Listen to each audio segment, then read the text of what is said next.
Hello, I'm Dr. BCMR, Assistant Professor at Shastra. We have learnt many things about Mendelian modes or laws of inheritance, and there are several other ways of inheritance, actually a whole ways of inheritance which are relevant for biology and even in disease cases. Some things like incomplete dominance, codominance, genetic linkage, multiple alleles. We have a whole list of topics that we cannot cover at this point, but we will talk about some things, and during this course we will touch upon some of these topics at a later stage. The first one I think we remember is about the dominance. It is like law of dominance. Some alleles are dominant over the others. That means their phenotype overrides or masks the phenotype of the recessive ones. There are some things that we will discuss right now. First thing, it is interesting also for several reasons, because blood grouping is an important thing, and we all have blood tested at least, and it's an important part of our records. So if we knew the blood groups, we have the O antigen and A antigen, B antigen. These are the three combinations. In terms of these are the three alleles, you can count it as, for the sake of understanding. And we are diploid, so we can have any two of them. So it could be OO, or it could be AA, BB, but there is also a possibility of AO as well as BO. And then these are the several combinations, but we also can have AB. So these are the possible genotypes. 1, 2, 3, 4, 5, 6. 6 genotypes are possible. We have 3 alleles and 2 copies of any of them, so we have 6 combinations. And say we can demonstrate both dominance as well as codominance in this with regard to blood group. Say for example, we can consider A, the allele for A blood group, and allele for O blood group. A is dominant over O. So if you have the blood group something like this, it is still A blood group. Homozygous for A allele, it is still A blood group. Similarly, allele B is dominant over O. So it is something like this. This is the phenotype, and this is the genotype. As is discussed here, even when it is heterozygous, A allele the blood group would be A. Homozygous, A. Similarly, BO, blood group is B. BB, blood group is B. Then we also have, that is the demonstration for dominance and dominant phenotype, allele and recessive allele. We also have codominance. What would happen if there were allele for A and allele for B? Then the blood group is AB blood group.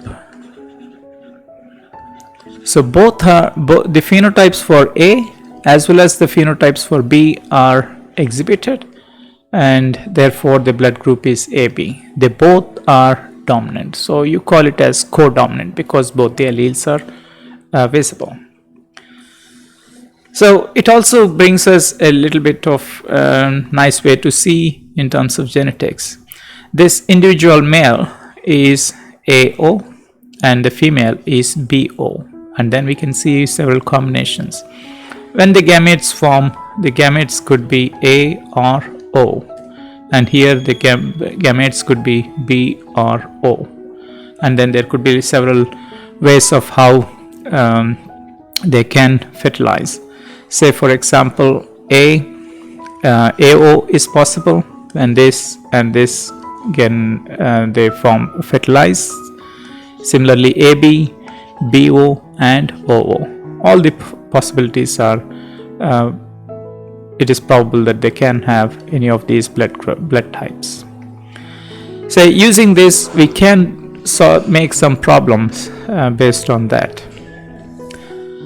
Predict the blood group of your parents. Say my blood group is AO, and so there is father and there is a mother, and they must have A. And when I say A blood group, and if the father is A, the mother could be anything A. It could be O, it could be AB, it could be AO also, or it could be BO also. Similarly, here too we may have AA, AB, AO, and BO. What I mean to say here is, or we can also have this way. Here too we can have this. So if there is a fusion of these, then we would get AO. Maybe if there was a fusion of these two, A from here and O from here, then there is a possibility of AO as well. Just by using one blood group to predict the parent's blood group is very difficult. At least for the sake of understanding, one should be able to say these are all the possibilities that the parents could have been.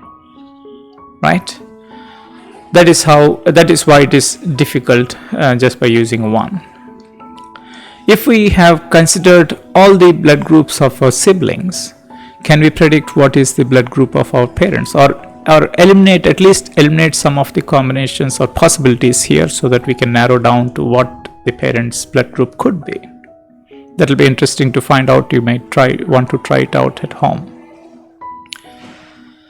Next, there are also some other forms of inheritance, which is X-linked, or you can call it as sex-linked also.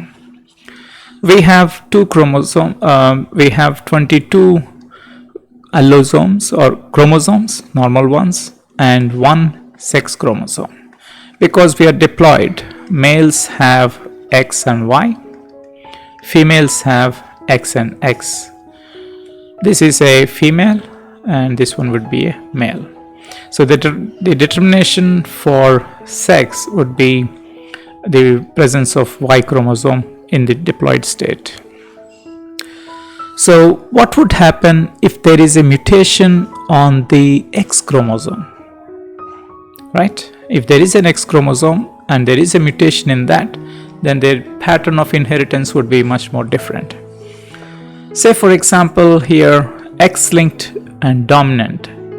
We can say X-linked. When we say that, means the gene that we are talking about, or the allele, is present on X chromosome and it is a dominant one, meaning that presence of that X chromosome with that allele would exhibit or manifest the phenotype.